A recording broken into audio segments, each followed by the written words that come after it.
The courtyard was empty. No students, no instructors, no sound except wind moving through old pine trees. At the center stood a lone monk. A strip of black cloth covered his eyes. His name was June. He had requested the blindfold himself. For months, the senior monks had told him his movements were sharp, but his awareness was narrow, too dependent on sight, too quick to react to what he saw instead of what he felt. So he removed sight entirely. He stood barefoot on cold stone, breathing slow. Inhale, exhale. The world sharpened. Wind direction, weight of air, tiny shifts in gravel. He heard a leaf scrape across stone behind him. He did not turn. Footsteps approached from the northern corridor.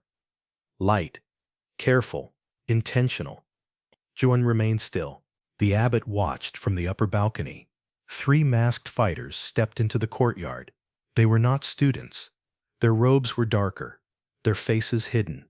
June had been told there would be a test. He had not been told how many. The first attacker circled left. The second stayed directly ahead. The third moved silently behind Jun's right shoulder. Jun's breathing didn't change. The first attack came fast. A rushing step and a sweeping kick aimed at his ribs. Jun shifted half a step back before the kick arrived. The air moved differently when a leg cuts through it. The sweep passed inches from his robe. He countered with a short elbow toward where the attacker's chest would be. Impact. A grunt. The attacker stumbled back. No pause. The second fighter lunged immediately, fist aimed at Jun's jaw. Jun tilted his head slightly and caught the wrist mid-strike. He rotated his body and redirected the momentum. The attacker flew forward and hit stone shoulder first. Jun released. He did not pursue. He stood center again, listening. The third attacker had not moved yet. That one was patient. Jun could feel it. The subtle control in their breathing. The courtyard air tightened. 2 attackers regrouped. Now they moved together. The first rushed high. The second swept low. Jun stepped onto the incoming leg, using it as a platform, and pivoted upward. His heel struck the first attacker's collarbone. His palm dropped downward toward the second attacker's shoulder. 2 impacts, almost simultaneously. But this was only the beginning. The patient one finally moved. A chain weapon sliced through the air. Jun hovered it, a metallic whisper. He ducked instantly.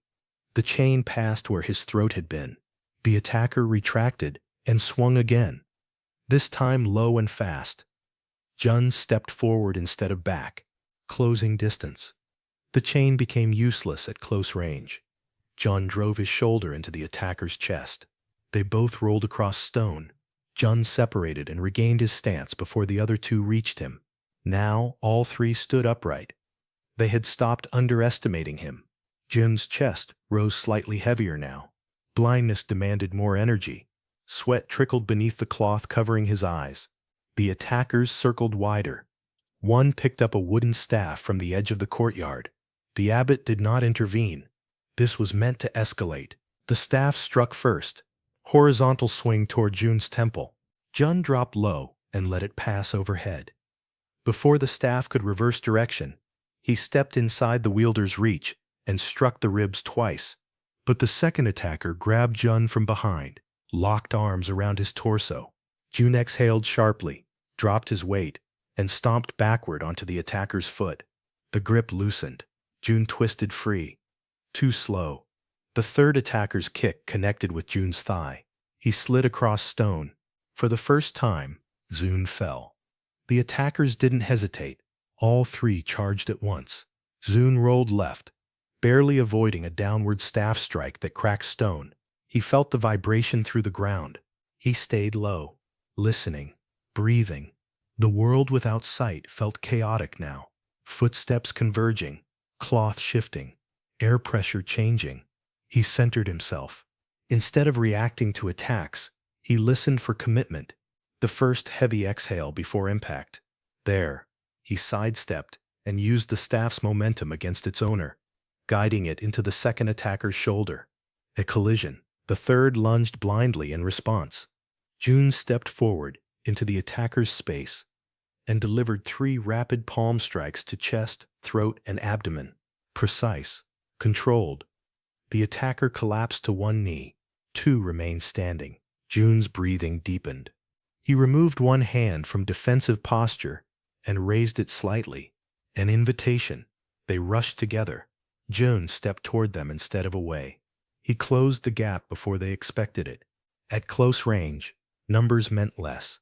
He struck the first in the sternum, redirected the second's punch into empty air, and hooked a leg behind their ankle. Both attackers fell into each other. Jun pivoted, one clean kick to the staff. It slid across the courtyard out of reach. Silence. 3 masked fighters on the ground, breathing hard. Jun stood center again. Blindfold still in place. The abbot descended the steps slowly. The attackers removed their masks. Senior disciples. Not enemies. Jun untied the blindfold at last. Light flooded back in. He blinked once. The abbot stopped before him. "You relied on sight," the abbot said. "Today you relied on awareness."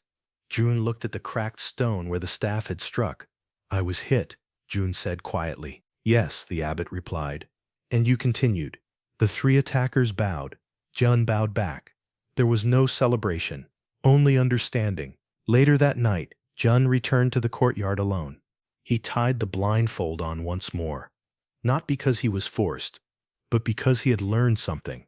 Sight was powerful, but awareness was deeper. The wind moved across the stone. Footsteps approached again from the corridor.